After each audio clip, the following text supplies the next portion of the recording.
2026। इस दिन पूरी दुनिया में एक इंसान सबसे पहला ट्रिलियनर बना, इलॉन मस्क।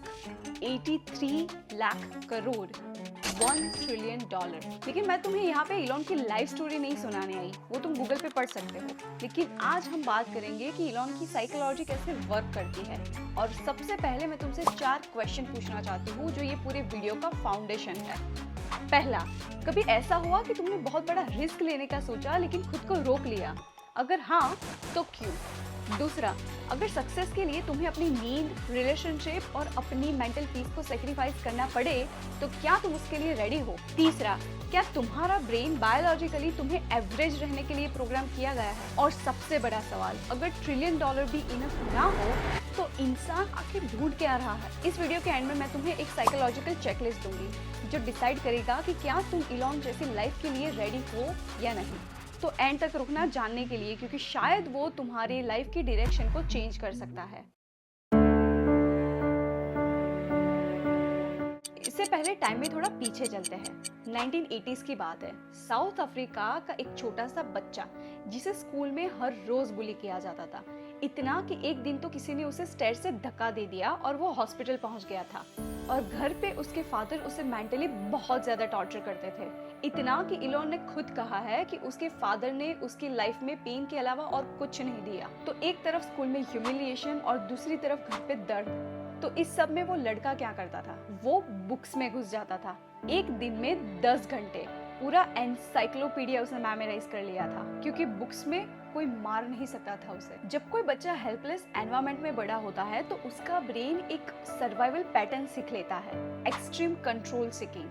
तुम किसी चीज में इतना घुस जाते हो कि पूरी दुनिया तुम्हें म्यूट लगती है। और ये वीकनेस नहीं है, ये ब्रेन का सेल्फ प्रोटेक्शन मैकेनिज्म है। और इलॉन का ऑब्सेशन इंजन यहाँ से शुरू हुआ था। इसीलिए जब लोग पूछते हैं कि इलॉन इतना रिलेंटलेस क्यों है, इतना ऑब्सेस्ड क्यों रहता है, तो ये मोटिवेशन नहीं है, इसके पीछे डीपर साइकोलॉजी है। अब बात करते हैं तुम्हारे बारे में, क्योंकि ये वीडियो सिर्फ इलॉन के बारे में नहीं है। एक सिनारियो सोचो, तुम्हारे पास एक आइडिया है, गेम चेंजिंग, बहुत बड़ा, और तुम जानते हो कि ये काम कर सकता है, लेकिन इसके लिए तुम्हें अपनी स्टेबल जॉब छोड़नी पड़ेगी, तुम्हारी पूरी लाइफ की सेविंग्स लगानी पड़ेगी, और हो सकता है कि लोग हंसेंगे इसके ऊपर। तुम्हारे ब्रेन ने क्या किया? आई बेट कि 100 रीजंस आए होंगे कि तुम्हें ये क्यों नहीं करना चाहिए, और वर्स्ट केस इमेजिन हुआ होगा, और प्रोबेबली तुमने वो आइडिया एग्जीक्यूट नहीं किया। ये तुम्हारी गलती नहीं है, ये 3 साल की इवोल्यूशन है।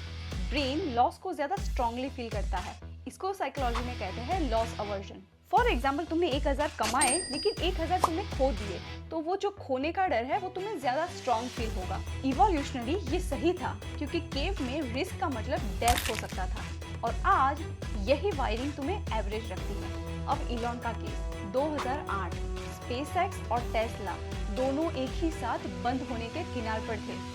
उसने पेपल से मिली हुई सारी कमाई लगा दी थी, कुछ भी नहीं बचा था उसके पास।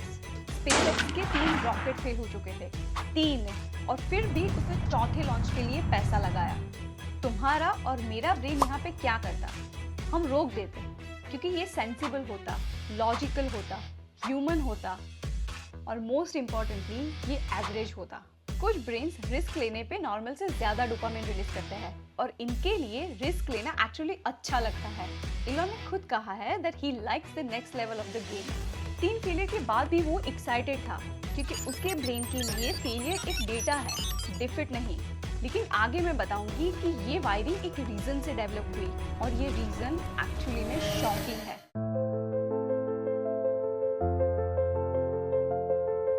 2021 में लाइव टीवी पे इलॉन ने एक अनाउंसमेंट की जो बहुत कम लोग उसे सीरियसली लेते हैं। उसने बोला कि उसे एस्पर्गर्स सिंड्रोम है, मतलब उसका ब्रेन न्यूरोलॉजिकली अलग है, सोशल क्यूज पढ़ना मुश्किल, इमोशंस समझना मुश्किल। लेकिन उसका pattern recognition, hyper focus and system thinking एक एक्स्ट्राऑर्डिनरी लेवल पे है। ADHD स्पेशलिस्ट डॉक्टर एडवर्ड हैलोवेल ने ये नोटिस किया कि इलॉन में एस्पर्गर्स और ADHD के ट्रेट्स दिखते हैं, hyper focus, rapid ideation, impulsivity. ये कॉम्बिनेशन हाई इंटेलिजेंस के साथ एक्सट्रीम सिस्टम ब्रेकिंग थिंकिंग दे सकता है। रॉकेट्स के सिस्टम में इमोशंस काम नहीं करते, फिजिक्स में एम्पैथी नहीं चाहिए, और इसीलिए उसकी वायरिंग उसके फील्ड में परफेक्ट थी। लेकिन ये मत सोचना कि ओ वाओ स्पेशल था इसीलिए सक्सेसफुल था, क्योंकि एस्पर्गस उसके लिए एक बर्डन भी था। पार्टीज में अकेला खड़ा रहता, लोग उसे एरोगेंट समझते क्योंकि वो आई कांटेक्ट नहीं करता था। रिलेशनशिप्स भी फेल होती रही। उसने अपना बैटलफील्ड चूज किया जहां उसकी वायरिंग उसे विन कराती थी। तो ये एक कॉन्शियस डिसीजन नहीं बल्कि एक साइकोलॉजी थी। इसमें सबके लिए एक लेसन है जिसकी बात हम वीडियो में आगे करेंगे।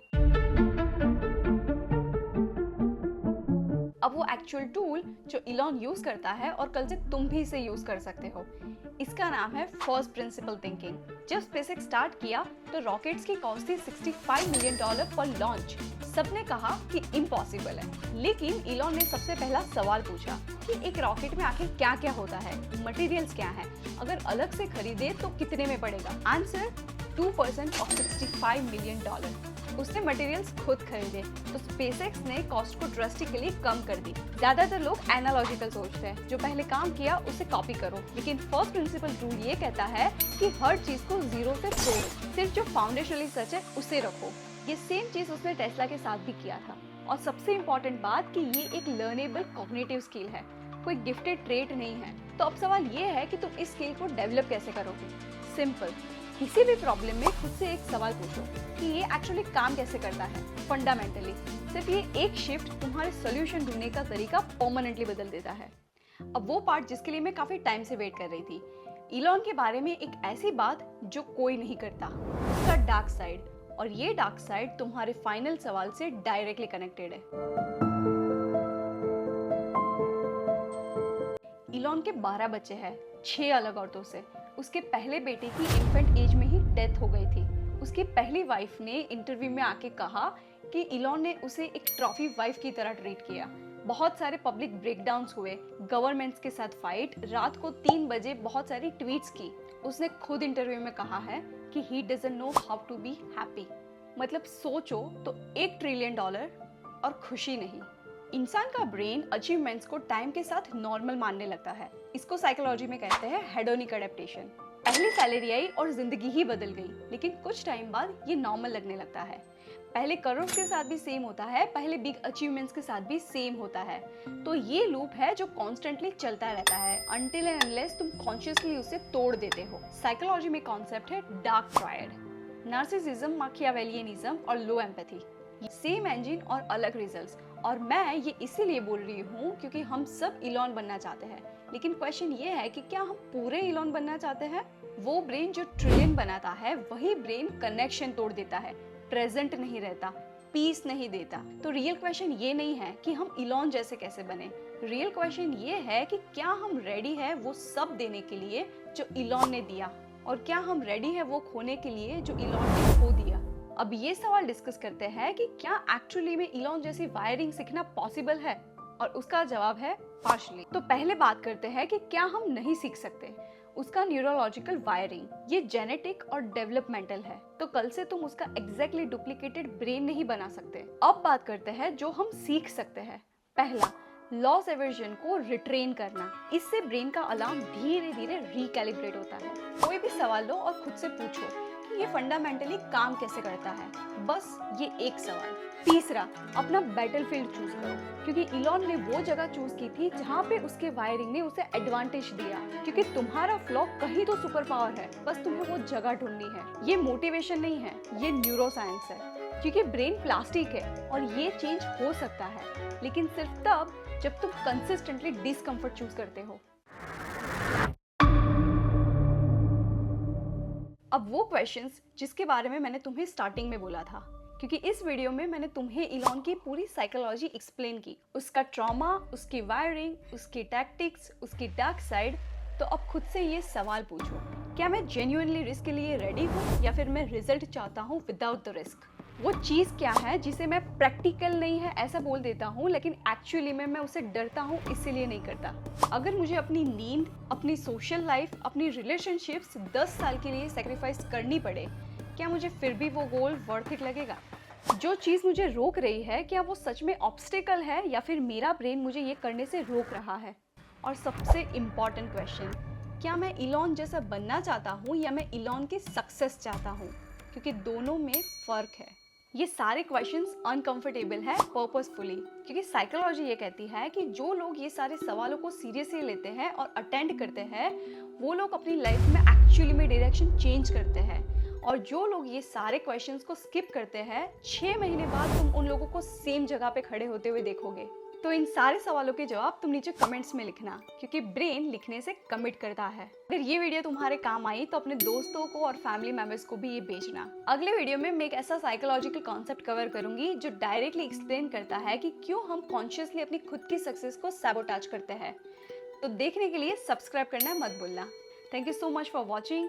मैं हूँ भावी और मैं मिलूंगी आपसे अगले वीडियो में।